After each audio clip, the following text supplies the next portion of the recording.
Assalamualaikum, halo Bapak Ibu Guru IPA di seluruh Indonesia. Selamat datang di video paparan saya tentang fasilitas teknologi informasi dalam pembelajaran IPA. Nah, di era digital ini, teknologi dapat menjadi alat yang ampuh untuk meningkatkan kualitas pembelajaran dan mengembangkan keterampilan abad 21 peserta didik. Nah, keterampilan abad 21 peserta didik ini terdapat 4 kompetensi. Yang pertama adalah berpikir kritis, komunikasi, kolaborasi, dan kreativitas inovasi. Nah, teknologi informasi menawarkan berbagai media digital yang dapat memperkaya pembelajaran IPA. Nah, kita dapat memanfaatkan infografis, video, augmented reality, dan simulasi, baik yang kita kembangkan sendiri maupun yang berasal dari sumber daring. Nah, media-media ini dapat membantu peserta didik memvisualisasikan konsep-konsep abstrak, melakukan eksperimen virtual, dan berkolaborasi dalam proyek-proyek menarik. Nah, kita dapat menggunakan media digital sebagai alat bantu presentasi, sumber belajar tambahan, atau platform untuk proyek kolaboratif peserta didik. Selain itu, kita juga perlu membimbing peserta didik dalam menggunakan teknologi secara bertanggung jawab dan kritis. Nah, saya sudah membuat skenario pembelajaran IPA yang terintegrasi teknologi pada materi struktur bumi dengan alokasi waktu 2 kali 40 menit dengan pendekatan pembelajaran saintifik 5M dengan model pembelajaran blended learning, dan metode yang digunakan adalah diskusi, eksplorasi, virtual, simulasi, presentasi multimedia, penugasan berbasis proyek. Nah, alat yang digunakan itu ada laptop, tablet, smartphone, aplikasi simulasi struktur bumi yang bisa digunakan seperti Google Earth, aplikasi Assembler Odoo, untuk augmented reality-nya, terus aplikasi presentasi interaktif seperti Canva, karena Canva ini banyak manfaat ya, dan multifungsi juga.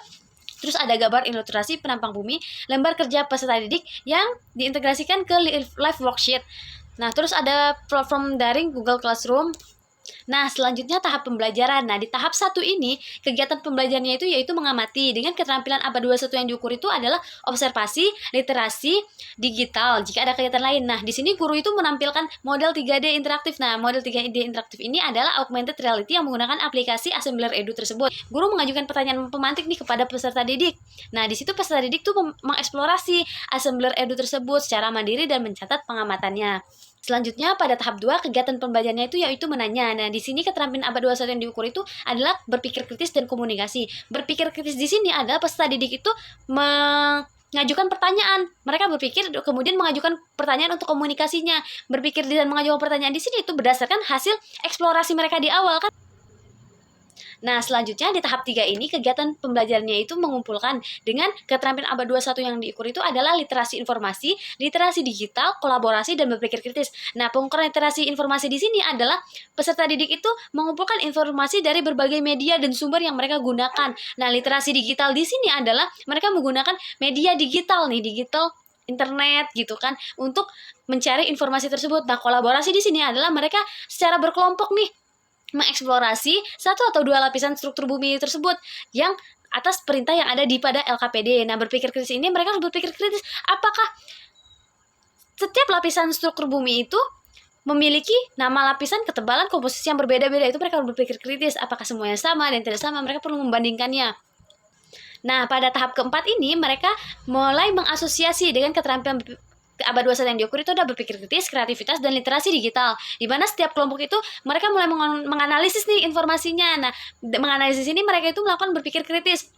Kemudian hasil dari analisis tersebut mereka membandingkannya dengan setiap karakteristik antar lapisan bumi. Nah, dari situ mereka menggunakan aplikasi ini untuk mempresentasikan hasil analisis mereka. Aplikasi yang di sini gunakan di sini adalah Canva. Nah, Canva ini membuat mereka dapat berkreativitas terhadap hasil informasi yang mereka dapatkan gitu. Mereka dapat memvisualisasikan penjelasan yang mereka tidak hanya sekedar teks gitu. Mereka bisa membuatnya bukan hanya dalam bentuk PPT tapi infografis dan banyak lainnya.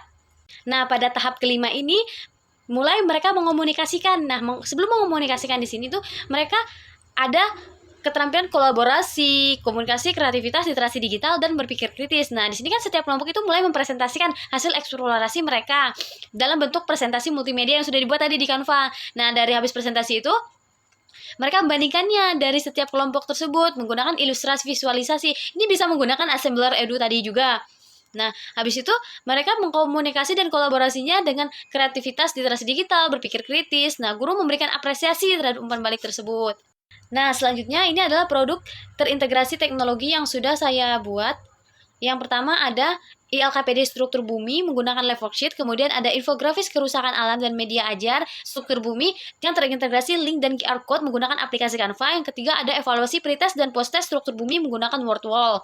Dari yang sudah saya jelaskan tadi, selanjutnya saya akan memaparkan ada beberapa aplikasi yang sudah saya gunakan dalam pembelajaran IPA menggunakan teknologi. Yang seperti yang saya tampilkan di layar, bahwa itu yang sudah sering kita gunakan, bahwa Canva. Canva itu multifungsi karena dia bisa digunakan dalam banyak hal. Nah, Canva ini sangat cocok digunakan dalam pembelajaran baik untuk guru maupun peserta didik, karena di Canva ini banyak fitur yang membuat peserta didik itu dapat berkreativitas dan berinovasi dengan fitur-fitur yang sudah disediakan oleh Canva. Ada media pembelajaran IPA yaitu materi struktur bumi. Di sini tuh bisa dinambahkan video juga. Bisa menambahkan link-link juga. Ini contoh saya menambahkan QR barcode untuk peserta didik, memudahkan akses mereka untuk menggapai materi lainnya. Nah, ini juga ada LKPD-nya yang menggunakan barcode. Ini udah. Nah, selain itu tuh saya juga yang udah saya kembangkan ada infografis. Ini saya membuat infografis tentang pertambangan timah di laut. Jadi tentang kerusakan alam. Nah, selain itu bukan cuma ini aja, jadi peserta didik itu juga bisa menggunakan Canva ini sebagai media mereka berdiskusi, karena di Canva ini bisa diakses siapapun. Jadi kita bisa membagikan link kita kepada siapapun untuk bisa mereka juga mengedit di dalam Canva. Jadi tanpa perlu kita menggunakan aplikasi tambahan seperti Google Doc ataupun Google Slide, karena Canva itu udah multifungsi. Jadi kita bisa edit video, edit infografis, bahkan kita menambahkan suara dalam setiap penjelasan itu juga bisa. Bahkan bisa mengeditnya bersama-sama juga bisa. Ini contoh LKPD yang sudah dikerjakan peserta didik. Jadi saya membagikan link Canva-nya. Jadi peserta didik yang mengisi di link Canva tersebut jawaban yang mereka temukan dari kegiatan mengerjakan LKPD tersebut.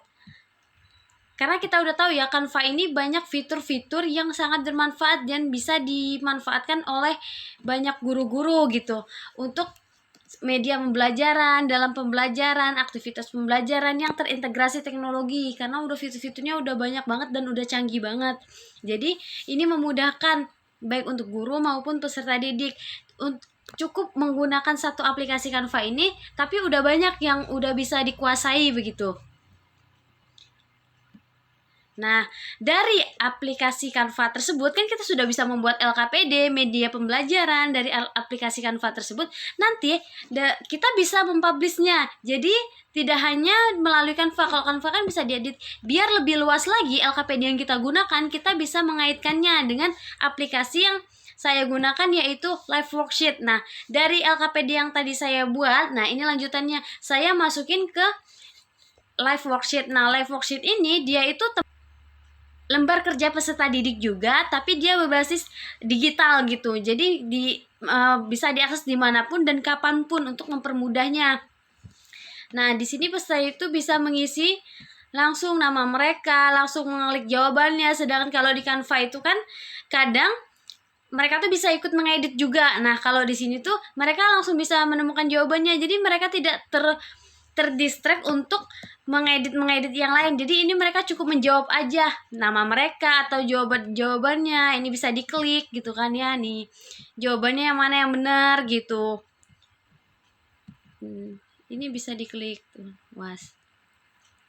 Ini contoh LKPD yang sudah saya buat pada materi struktur bumi. Nah, saya membuatnya itu di Canva, terus nanti dimasukinnya ke live worksheet. Nah, memasukkan di live worksheet itu tuh cukup dengan file PDF. Nah, nanti di live worksheet itu tuh bisa kita edit lagi. Nah, untuk login di live worksheet itu sangat mudah. Kita bisa menggunakan akun email. Nah, kalau untuk tampilan pertamanya tuh begini dianya. Nah, ada berbagai macam worksheet yang tersedia. Jadi guru pun bisa bebas mengaksesnya gitu.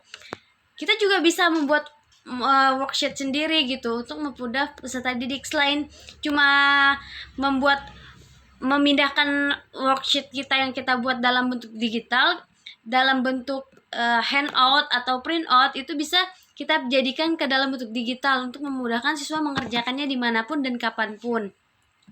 Selain di live worksheet, dalam skenario pembelajaran tadi saya juga menggunakan aplikasi Wordwall. Nah, Wordwall ini dia itu gamifikasi. Jadi pembelajaran yang menggunakan game dalam pembelajarannya. Di sini saya membuat dalam bentuk teka-teki silang. Jadi peserta didik itu mengisi post-test dan pre-testnya dalam bentuk teka-teki silang, jadi agar lebih interaktif dan membuat peserta didik tidak bosan dan lebih menarik. Sehingga proses dan pre-test yang saya buat dalam bentuk teka-teki silang. Nah, seperti ini contohnya. Kita klik dulu bagian inti bumi yang berwujud cair adalah, tinggal masukkan jawabannya nanti peserta didik.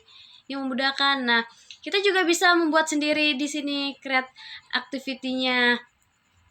Kita mau jenis yang seperti apa?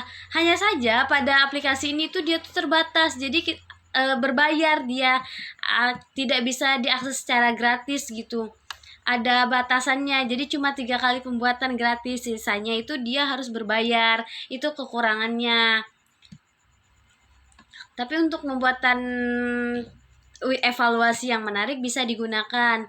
Dasar kerja saya tadi yang saya gunakan itu untuk terintegrasi teknologinya ada aplikasi Canva. Yang pertama itu ada Canva, terus ada live worksheet, setelah ada aplikasi Wordwall. Nah, yang terakhir itu saya ingin memudahkan untuk Bapak Ibu guru hebat yang ada di Indonesia itu agar tidak terbebani dengan administrasi, karena kan zaman sekarang udah canggih dan kita teknologi artificial intelligence itu kan sangat digunakan. Jadi agar kita tidak terkalahkan dengan teknologi juga, otomatis kita juga harus menggunakan teknologi tersebut. Nah, teknologi yang paling sering digunakan untuk mempermudahkan Bapak Ibu guru hebat Indonesia agar tidak kesusahan yaitu ChatGPT. Nah, ChatGPT ini kan artificial intelligence. Nah, di sini skenario yang tadi sudah saya buat, saya juga menggunakan ChatGPT untuk mempermudah saya dalam menemukan ide. Tapi tidak semuanya kita tuh harus mengikuti itu. Kita juga bisa mengembangkan lagi ide yang diberikan dari ChatGPT, kita kembangkan lagi dengan ide kita dan yang sesuai dengan lapangan. Ini contohnya akan saya contohkan seperti membuat modul ajar. Buatlah skenario pembelajaran berbasis masalah materi keanekaragaman hayati di Indonesia untuk anak SMP. Nah, di sini tuh langsung didapat nih ada KD-nya. Nanti pokoknya harus bisa-bisa kita menggunakan kata kuncinya. Nah, di sini kan terdapat langkah-langkahnya PBL. Ini kita pokoknya cukup diubah kata kuncinya aja, terserah kita mau yang sesuai dengan kondisi kita dan yang kita inginkan gitu. Nah, dia juga bisa bantuin kita buat LKS. Ya, mau. Nah, ini tuh sebenarnya mempermudah Bapak Ibu guru untuk dalam membuat LKPD, modul ajar. Nah, tinggal Bapak Ibu gurunya lagi mengembangkan dan menyesuaikannya, apakah modul ajar dan LKPD yang dibuat oleh EA ini sesuai dengan kondisi Bapak Ibu guru yang ada di lapangan gitu. Dari penjelasan saya terkait fasilitas teknologi di dalam pembelajaran IPA ini, saya menggunakan produk yang saya kembangkan itu adalah LKPD, media pembelajaran, dan evaluasi post-test pre-test menggunakan teknologi. Nah, di sini teknologi yang saya gunakan itu ada aplikasi Canva untuk membuat media pembelajaran, LKPD, infografis, dan berbagai lainnya. Terus dari yang saya buat tersebut, saya memasukkannya lagi ke dalam live worksheet evaluasi interaktif peserta didik di Wordwall untuk lebih menarik gitu. Nah, semoga video ini memberikan inspirasi bagi Bapak Ibu untuk memanfaatkan teknologi informasi dalam memfasilitasi pembelajaran IPA. Nah, mari kita ciptakan pengalaman belajar yang lebih menarik, interaktif, dan relevan bagi peserta didik kita. Nah, dengan tidak melupakan teknologi, karena perkembangan pembelajaran pada saat ini kita harus mendidik anak itu sesuai dengan perkembangan zaman. Nah, zaman saat ini tidak jauh dari teknologi, otomatis kita sebagai guru hebat gitu harus juga untuk melek akan teknologi. Nah, demikian pemaparan dari saya. Wassalamualaikum warahmatullahi wabarakatuh. Terima kasih.